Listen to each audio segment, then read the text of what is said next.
नमस्कार, मेरा नाम ममता भट्ट पांडे है। बाय प्रोफेशन मैं आर्ट कंजर्वेटर हूँ और मैंने दिल्ली नेशनल म्यूज़ियम से अपने आर्ट कंजर्वेशन का कोर्स किया।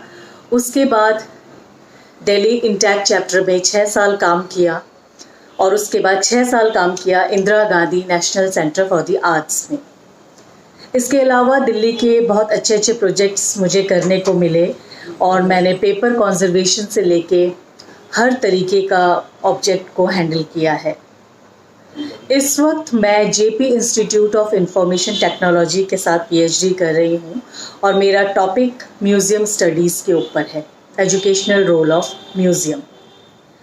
आज मैं सबसे पहले तो आपको थैंक यू करना चाहूँगी इस वेबिनार के लिए, जो अपने आप में बहुत ही अलग है और हमें मौका देता है कि हम अपनी धरोहर को आपके सामने रख सकें और उसके बारे में कुछ बातें कर सकें। मैं आपके सामने ये पीस लेके आई हूँ और आप ध्यान से पहले इसको देख लीजिए। एक क्वेश्चन आता है कि ये क्या हो सकता है। अगर हम इसको खोलें तो ये इस तरीके का है। जी हाँ, ये मेरी नानी का श्रृंगारदान है।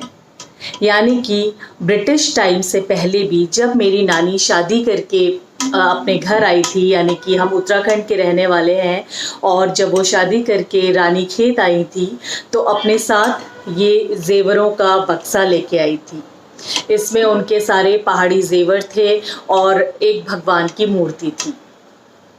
लास्ट ईयर मेरी नानी जी इस दुनिया से चली गई, वो अब नहीं है और मुझे इस बात की बहुत हैरानी हुई, क्योंकि मुझे ऐसा लगता था कि मेरे सब्जेक्ट को ज़्यादातर लोग समझ नहीं पाते हैं। लेकिन मेरी नानी ने जाने से पहले ये कहा कि मेरी जो ये धरोहर है, जिसको मैंने बहुत संजो के रखा है, बहुत प्यार से रखा है, मेरे पिताजी ने मुझे दिया था, ये सिर्फ़ और सिर्फ ममता को दे देना, वो इसकी वैल्यू को समझ पाएगी।